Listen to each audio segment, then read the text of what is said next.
ప్రస్తుతం మనతో పాటు అందుబాటులో బీఆర్ఎస్ రాష్ట్ర నాయకులు నరేష్ ఉన్నారు. మాట్లాడించే ప్రయత్నం చేద్దాం. తెలంగాణ రాష్ట్రంలో కాంగ్రెస్ ప్రభుత్వం అధికారంలోకి వచ్చి 18 నెలలు గడుస్తుంది. వాళ్ళు ఇచ్చినటువంటి హామీలు 6 గ్యారెంటీలు కావచ్చు, ఇతర అంశాలకు సంబంధించి హామీలు కూడా కావచ్చు, ఏ మొత్తం కూడా పూర్తి మొత్తంలో అమలు చేయలేదంటూ కూడా రాష్ట్ర వ్యాప్తంగా ఉన్నటువంటి ప్రజలు మండిపడుతున్నారు. వాస్తవంగా అవన్నీ కూడా అమలు అయ్యడానికి అవకాశాలు ఉంటాయా, లేకపోతే ప్రభుత్వం ఇట్లనే పాలన కొనసాగిస్తుంది అనుకుంటున్నారు? స్వాతంత్ర భారతదేశంలో ఈ రోజు వరకు కూడా ఏ రాష్ట్రంలో అయినా ఏ ముఖ్యమంత్రి అయినా ఈ రకమైనటువంటి దుర్మార్గమైనటువంటి పాలన చేస్తుందంటే అది తెలంగాణ రాష్ట్రం రేవంత్ రెడ్డి గారికే దక్కుతుంది. ఎందుకంటే ఆ మాట పెద్ద మాట రాల్సి వస్తుందంటే 18 నెలల కాలంలో ఆనాడు డిసెంబర్ 9 తర్వాత మీరు ఇస్తున్న హామీలు కూడా 18 నెలల తర్వాత కూడా హామీలు అమలు కాలేదు. 420 హామీలు ఇచ్చిర్రు, అమలు కాలేదు. కామారెడ్డి డిక్లరేషన్ ఇచ్చారు, అమలు కాలేదు. మహిళా డిక్లరేషన్ ఇచ్చారు, అమలు కాలేదు. ఈ రకంగా ఏ ఒక్క నిర్ణయం తీసుకున్నా కూడా అది పూర్తి స్థాయిలో అమలైనటువంటి సందర్భంలో తెలంగాణ రాష్ట్రం లేదు. కాబట్టి ప్రజలంతా కూడా ఈరోజు ఏం కోరుకుంటా ఉన్నారు? కేవలం ఈ కాంగ్రెస్ పార్టీ అధికార కాంక్ష కోసమే ఈరోజు మాకు ఇష్టం వచ్చిన హామీలు ఇచ్చింది తప్ప నిజమైనటువంటి ప్రేమ లేదు. నిజంగా తెలంగాణ పార్టీకి, తెలంగాణ రాష్ట్రానికి శ్రీరామరక్ష అనేటువంటి బీఆర్ఎస్ పార్టీని మనం ఓటుకోని చెప్పి ఈరోజు ఒక బాధలో ఉన్నారు.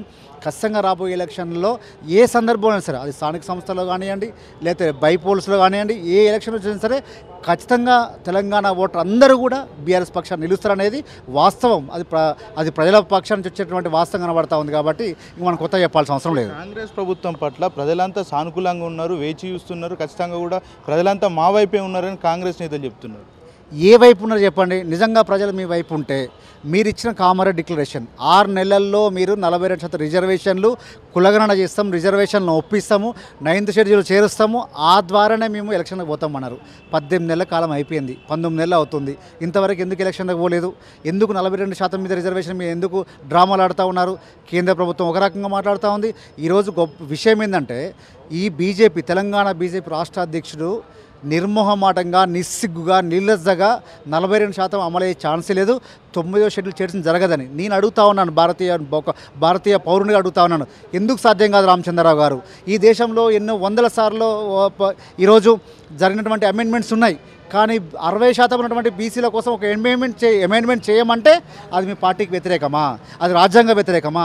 ఎందుకు సాధ్యం కాదు రామచంద్రరావు గారు అని చెప్పి నేను మీ ద్వారా గతంలో ముస్లింలు కూడా బీసీలో ఉన్నారు, అందుకే మేము ఇవ్వలేకపోతున్నామని చెప్తున్నారు. అంటే బండి సంజయ్ గారిది ఒక ధోరణి ఉంది, రామచంద్రరావు గారు ఒక ధోరణి ఉంది.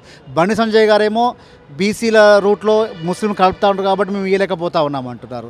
రామచంద్రరావు గారు అసలు 9th షెడ్యూల్ చేర్చడమే సాధ్యం కాదంటా ఉన్నారు. ఎందుకు సాధ్యంగా చెప్పండి? ఒక 9th షెడ్యూల్ చేర్చడమే పెద్ద సమస్య కాదు, చాలా సవరణలు జరిగినాయి. రాజ్యాంగ సవరణ అనేది ఈరోజు అధికార పక్షం అంటే మీరు ఒప్పుకుంటా ఉన్నారు, ప్రతిపక్ష పార్టీ రాహుల్ గాంధీ ఒప్పుకుంటా ఉన్నారు. ఇంకేం చెప్పండి?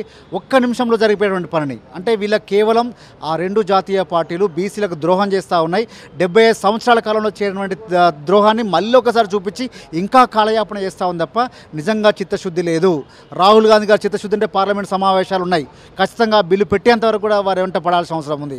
మోదీ గారు ఒక బీసీ అయితే, ఒక బీసీ నాయకత్వాన్ని నిజంగా మీరు సమర్థించినట్లయితే, తెలంగాణ రాష్ట్రానికి బీసీ సీఎం అని చెప్పి మీరు అయితే మాట మాట్లాడారో అది నిజమైనట్లయితే, నిజంగా మాట్లాడినట్లయితే మాత్రం ఖచ్చితంగా బీసీ గురించి మాట్లాడాల్సిందే, 9th షెడ్యూల్లో చేర్చాల్సిందే. కానీ దాన్ని వెనక్కి తీపి పంపించారు. నేను ఇంకొక మాట మాట్లాడతాను. ఈరోజు రాష్ట్రం ఆర్డినెన్స్ చేసి పంపించిందని గవర్నర్ దగ్గర పెండింగ్ పెట్టారు. నిజంగా చిత్తశుద్ధుడే బీజేపీ పార్టీ నాయకులు, బీజేపీ పార్టీ ఎంపీలు, కాంగ్రెస్ పార్టీ ఎంపీలు అందరూ కలిసి ఒక అఖిలపక్షంగా ఏర్పడి ఖచ్చితంగా తీసుకుపోవాల్సిన అవసరం రాష్ట్ర ప్రభుత్వం మీద ఉంది. దీన్ని ఒత్తిడి చేయాల్సిన అవసరం బీజేపీ ప్రభుత్వం ఉంది. అంటే ప్రతిక్షణం కూడా బీజేపీ పార్టీ బీసీ ప్రధానమంత్రి అని చెప్తుంటారు. మరి బీసీకి ఇంత దాగా జరుగుతుంటే ఎందుకు నరేంద్ర మోడీ కావచ్చు, ఇతర నేతలు కావచ్చు, ఎందుకు దీని పట్ల చూడట్లేదు? అంటే ఇంతకంటే దిగజాడుతనం ఇంకే లేదండి. జనరల్గా బీసీలు ఏం కోరుకుంటామంటే బీసీ రాజ్యాధికారం కావాలనుకుంటారు. రాజ్యాధికారం మీన్స్ అంటే ఏంటి? ప్రధానమంత్రి కావడం, ముఖ్యమంత్రి కావడం. ప్రధానమంత్రి బీసీ అయినప్పుడే మాకు అమలు కాలేకపోతే మేము ఎప్పుడు వీరి మీద తేల్చుకునేది? మాకు ఎప్పుడు న్యాయం జరుగుతుంది? మీరు అధికారంలోకి వచ్చి 12 సంవత్సరాలు అవుతుంది, ఇప్పటికీ కూడా కేంద్రంలో బీసీ సంక్షేమ శాఖ లేదు, ఈరోజు బీసీ సపరేట్ బిల్లు లేదు. అంటే ఇట్లాంటివి కూడా మీరు సమర్థించలేకపోతే, ఇట్లాంటివి కూడా చేయలేకపోతే ఖచ్చితంగా అది ప్రధానమంత్రిని కానివ్వండి, కానీ ఒక బీసీ వాదిగా మీరు చెప్పుకుంటారు కదా, అందుకే మేమంటా ఉన్నాం మీరు ఖచ్చితంగా బీసీ ద్రోహే మిగిలిపోతారు, బీసీలో మిమ్మల్ని నమ్మే పరిస్థితే ఉండదు. నిజంగా ఒక బీసీగా మీరు అన్నట్లయితే బీసీలకు న్యాయం చేయాల్సిన అవసరం ఉంది.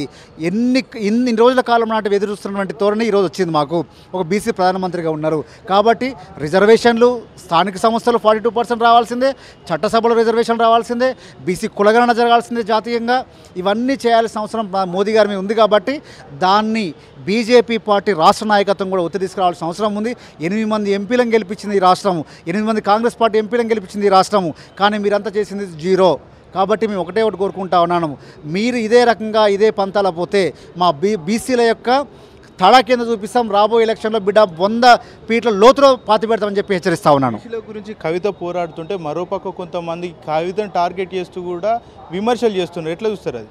ఇప్పుడు నేను ఒకటి అడుగుతా ఉన్నాను మిమ్మల్ని, ఈరోజు జాతీయ అంశం అని చెప్పి అదే ఇప్పుడు మీరు విమర్శించిన మల్లన్న గారే మాట్లాడుతూ ఉన్నారు. రాష్ట్ర సమస్య కాదంటా ఉన్నారు.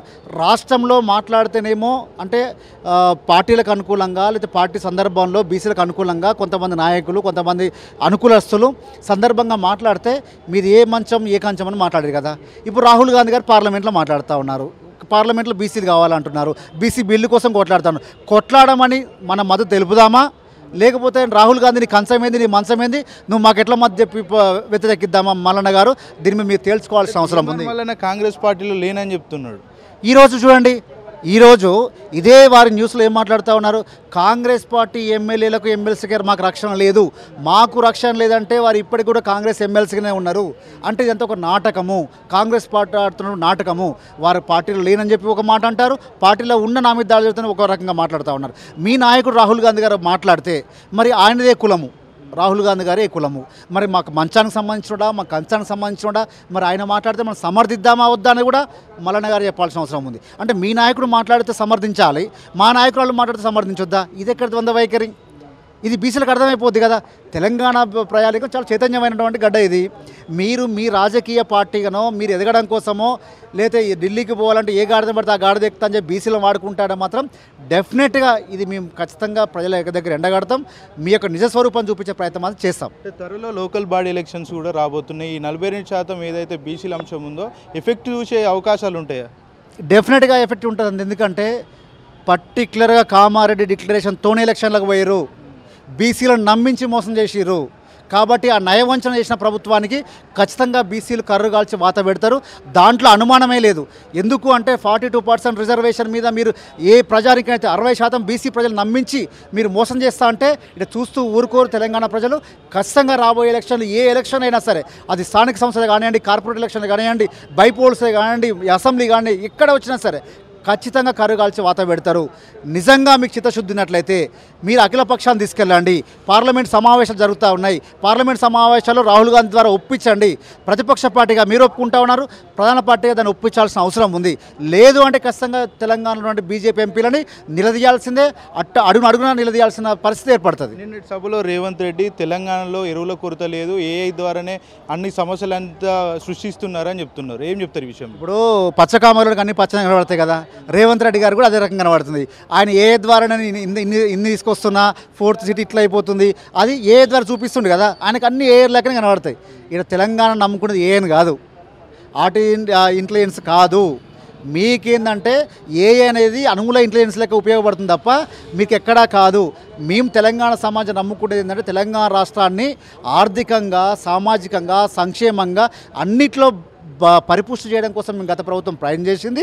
రాబోయే రోజుల్లో అది ఆ రకంగా చేసిన తర్వాతనే పెట్టుబడిదారులు వచ్చిర్రు, పెట్టుబడి పెట్టిర్రు, అంతర్జాతీయ సంస్థలు వచ్చినాయి, ఇట్లా వచ్చినాయి కాబట్టి అభివృద్ధి చెందింది. ఏదో మీరు నా నోటికొచ్చిన మాట్లాడుతూ అంటే కేసీ గారు విమర్శిస్తూ అంటే, కాళేశ్వరం విమర్శిస్తూ అంటే, కవిత గారిని విమర్శిస్తూ అంటే, బతుకమ్మ తెలంగాణ తల్లి చేతిలో బతుకమ్మ తీసేస్తా అంటే ప్రజలు హర్షించారు.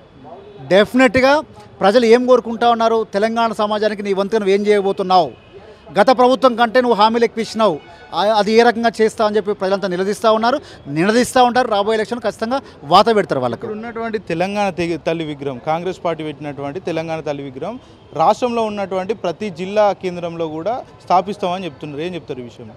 తెలంగాణ బీఆర్ఎస్ పార్టీ కానివ్వండి, తెలంగాణ జాగృతి కానివ్వండి, ఇంతకుముందు చాలాసార్లు చెప్పున్నాం, మేము అధికారంలోకి వచ్చిన తర్వాత ఖచ్చితంగా మీ తల్లిని మీకు కాంగ్రెస్ గాంధీ భవన్ పంపిస్తా అని చెప్పినాము.